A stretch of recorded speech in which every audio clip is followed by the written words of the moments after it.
आज बहुत ही अच्छा ज़बरदस्त मार्केट रहा। किस तरीके से मैंने ट्रेड प्लान किया वो मैं आपको बताता हूँ। मैं जब भी बड़े ट्रेड प्लान करता हूँ तो उसके लिए मल्टीपल बड़े टाइम फ्रेम पे मार्केट किस तरीके से रिएक्ट कर रहा है उसको रीड करता हूँ हमेशा। तो यहाँ पर आप देखो,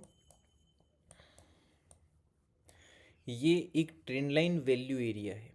ये ट्रेंड लाइन वैल्यू एरिया कितने दिन का है? लगभग यहाँ से 28 नवंबर से लेके आज तक, मतलब 11 दिसंबर तक का ये बना है। मतलब लगभग ये 10-15 दिन का वैल्यू एरिया है वो बना हुआ है। और ओपन मार्केट देखें तो लगभग 7-8 दिन का, 7-8 दिन ट्रेडिंग डेज का ये वैल्यू एरिया ब्रेक बना हुआ है। जैसे ये वैल्यू एरिया मॉर्निंग में मार्केट गैप डाउन होके ओपन हुआ, तो ये जो आपके लिए सपोर्ट बना हुआ था, ये सपोर्ट इनको तोड़ के मार्केट गैप डाउन ओपन हुआ था। मैं कभी भी जब तक रिवर्सल प्लान नहीं करता जब तक कि आपको रिवर्सल कोई ट्रेड ही नहीं मिले। तो मैंने यहाँ पे जो प्लान किया वो किस तरीके से किया वो मैं बताता हूँ।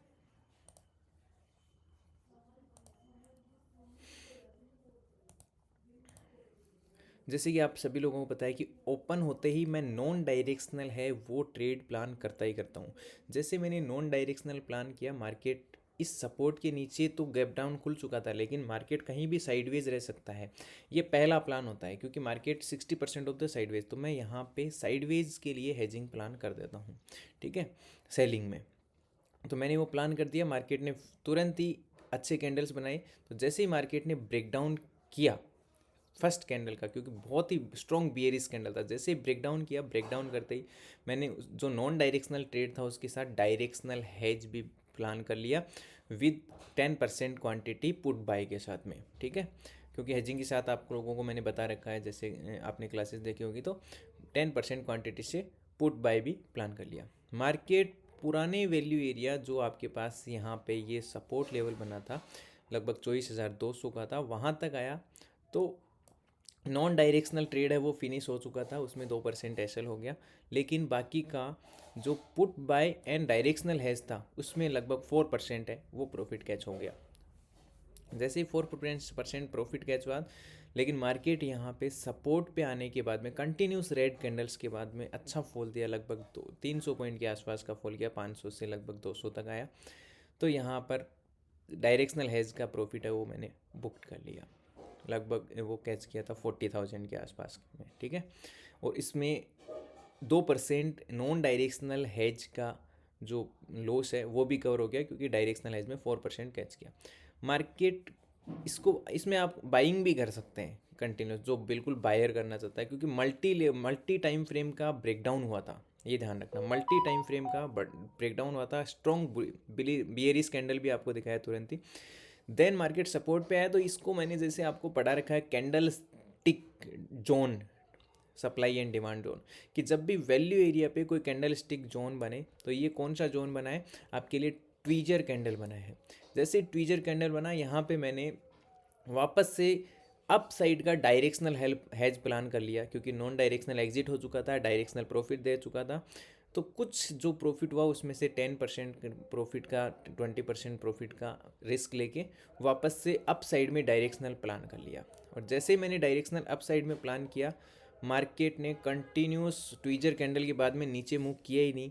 तो यहाँ पे जब इस लेवल को वापस मार्केट बना के, इस ये जो स्विंग था जहाँ पे ये स्ट्रॉन्ग सेलिंग आया था, इसको ब्रेक किया, तो मैंने 10% बाइंग क्वांटिटी भी ऐड कर दिया। और ये बाइंग क्वांटिटी ने इतना मुझे प्रॉफिट है वो कैच करवाया जितना मेरे को हैज भी नहीं करवाया। ठीक है, लेकिन मैं 10% से ही करता हूँ, क्योंकि ताकि हैज है बाइंग क्वांटिटी के लॉस को भी झेल पाए।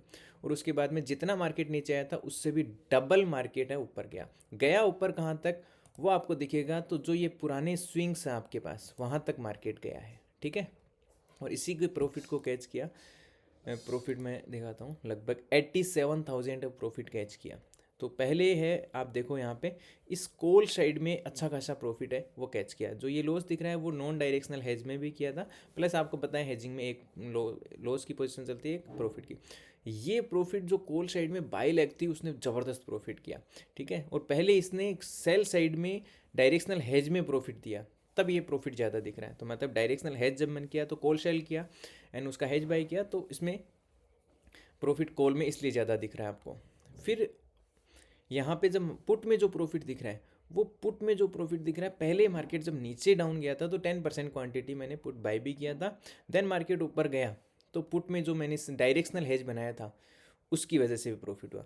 तो इस तरीके से जब मार्केट में ये थोड़ा सा अपर लेवल हो सकता है, थोड़ा सा जो हेज जानता नहीं है तो उसकी थोड़ा समझ में नहीं आ सकता है, क्योंकि ये सिर्फ कॉल और पुट ही नहीं है। ज़्यादातर मार्केट में लोग हैं वो सिर्फ कॉल में मार्केट जाएगा, पुट में मार्केट जाएगा, वही जानते हैं।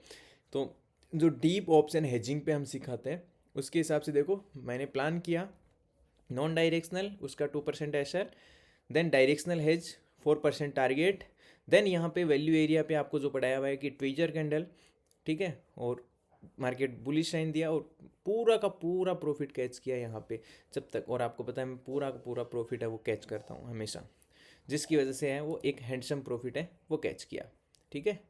तो आपको ऐसे दिन हमेशा, आपको अगर 12 महीने में 12 ट्रेड भी मिल जाते हैं ना तो वो ही आपका प्रॉफिट होता है। बाकी के दिन तो आप हमेशा क्या करते हैं, मार्केट से सिर्फ फाइट करते हैं, छोटा प्रॉफिट छोटा लॉस, छोटा प्रॉफिट छोटा प्रॉफिट छोटा प्रॉफिट छोटा लॉस। और बाकी के जो 12 दिन होते हैं अच्छे, उनको पूरे साल का आपका हैंडसम प्रॉफिट माना जाता है। वो साल में हमेशा नहीं मिलते हैं आपको, वो सिर्फ 12 दिन ही मिलते हैं हमेशा। तो आपको 12 दिन के लिए आपको मार्केट में 220 दिन ट्रेड करना पड़ता है, ये हमेशा ध्यान रखो।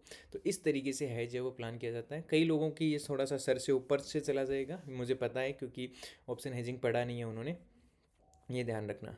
तो एक अच्छा हैंडसम प्रॉफिट है वो कैच किया। और इसी तरीके से मार्केट का जब आप एनालिसिस करते हैं तो अभी आपके लिए आपको जो लेवल्स दिख रहे हैं मार्केट में, ये जो रेंज दिख रही है मार्केट में, ठीक है, ये जो रेंज दिख रही है मार्केट में, जब मार्केट अपसाइड में ब्रेक करे तो तुरंत उसे प्लान मत करना। क्या पता मार्केट कल गैप अप ओपन खोल जाए, और गैप अप ओपन होने के बाद कुछ लोग हैं डायरेक्ट उसे रिवर्सल प्लान करते हैं। तो मार्केट ऑलरेडी अप ट्रेंड में जा चुका है, तो मार्केट में आपके पास 3 कंडीशन कल के लिए हो सकती हैं। तो कैसे आपको प्लान करना, तुरंत ही मार्केट गैप अप ओपन हो जाए तो तुरंत से ही अप साइड या डाउन साइड का प्लान मत करो। अगर मार्केट को जाना होगा, ठीक है, अगर मार्केट को जाना होगा तो प्राइस एक्शन बना के जाओ, अदरवाइज मार्केट चला जाता है, कोई दिक्कत, जैसे मार्केट गैप अप खुल गया तो पहले मार्केट को रीटेस्ट करने दो जिस एरिया को ब्रेक किया, देन प्राइस एक्शन बना के मार्केट जाता है, तो आपके लिए वो एक राइट प्लान होगा, ठीक है। अरे रुक जा, ठीक है। तो देन मार्केट आपके लिए अप होगा। अगर मार्केट डायरेक्ट निकल जाता है तो फिर अपन ट्रेड प्लान नहीं करेंगे, ठीक है। और दूसरी कंडीशन क्या हो, मार्केट अगर फ्लैट ओपनिंग हो गया तो चांसेज आर वेरी है कि मार्केट इसी रेंज में है वो काम करता रहे। तो नॉन डायरेक्शनल ट्रेडर है वो यहीं पे है, अच्छा खासा पैसा कमाएगा, ये आपको पता है। जब तक आपको यहाँ पे रिवर्सल ट्रेड्स प्लान करें, जो वैल्यू एरिया है वहाँ पे रिवर्सल फाइंड करें, और वो मैंने आपको कैंडल स्टिक उसके लिए पढ़ा रखा है।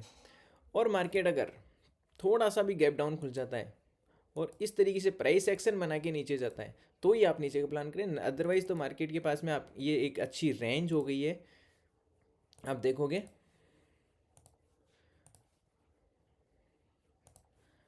मार्केट के पास ये इतनी अच्छी रेंज हो गई है यहाँ पर, ये वाली जो दिख रही है 24,800 और 24,550, ये निफ्टी के अंदर बहुत अच्छी रेंज हो गई है, इसके अंदर मार्केट रह सकता है। तो जब तक मार्केट ब्रेक करके रीटेस्ट करके फिर प्राइस एक्शन बना के ऊपर नहीं जाए तब तक प्लान नहीं करना अप साइड का आपको, और डाउन साइड का आपको हमेशा तभी प्लान करना है जब मार्केट सही एरिया से प्राइस एक्शन बना के वैल्यू एरिया से रिवर्सल प्लान करें, ठीक है। जैसे मार्केट यहाँ ओपन हुआ, तुरंत से प्राइस एक्शन बना के नीचे जा रहा है, दैट्स गुड। नहीं तो मार्केट ऊपर जाके फिर इस वैल्यू एरिया पे प्राइस एक्शन बना के नीचे जाता है, देन वो आपके लिए एक अच्छा ट्रेड होगा। तो हमेशा थोड़ा सा ये कंफ्यूजिंग हो जाता है, क्योंकि चार्ट को एनालिसिस जब आप करते हैं तो आपको ये पता होना चाहिए कि किस तरीके से चार्ट को वो एनालिसिस किया जाता है। तो कल के लिए आपके पास एरियाज जो भी एनालिसिस करने के लिए, ना ही कोई इन पे ट्रेड करना है, मैं सिर्फ एजुकेशन पर्पज से आपको बता रहा हूँ। आपके पास ये जोन हो गया जिस जोन पे मार्केट आज रुका है, और आपके पास ये एक बहुत अच्छा जोन हो गया। और थर्ड जोन जो आप देखोगे जो मार्केट ने आज लो लगाया था, वैसे ये पुराना है वो वैल्यू एरिया है, ये पुराना वैल्यू एरिया। तो इस जोन में मार्केट कल जो ये 24,800 और 24,550 इस जोन में खुल गया तो मार्केट को आप वेट करें क्योंकि यहाँ पे सारे जो हम ऑप्शन हेज है वो ही पैसा है वो आपसे कैच करेंगे। तो जो ऑप्शन बायर है उसको प्लान करना है तो वो सपोर्ट पे है, रिवर्सल प्लान करें, अदरवाइज ब्रेकडाउन करता है तो ही वो ब्रेकडाउन प्लान करें, नहीं तो वो रिवर्सल इस बीच में घूमता रहेगा मार्केट। ब्रेकआउट करने के लिए मार्केट को इस प्राइस को रिस्पेक्ट करना पड़ेगा, फिर ये टेस्ट करके फिर ऊपर जाएगा। ब्रेकडाउन करने के लिए इस प्राइस को मार्केट को रिस्पेक्ट करना पड़ेगा। ओके, चलो इन्जॉय करो ट्रेड को, और बिना रिस्क मैनेजमेंट ट्रेड मत करना।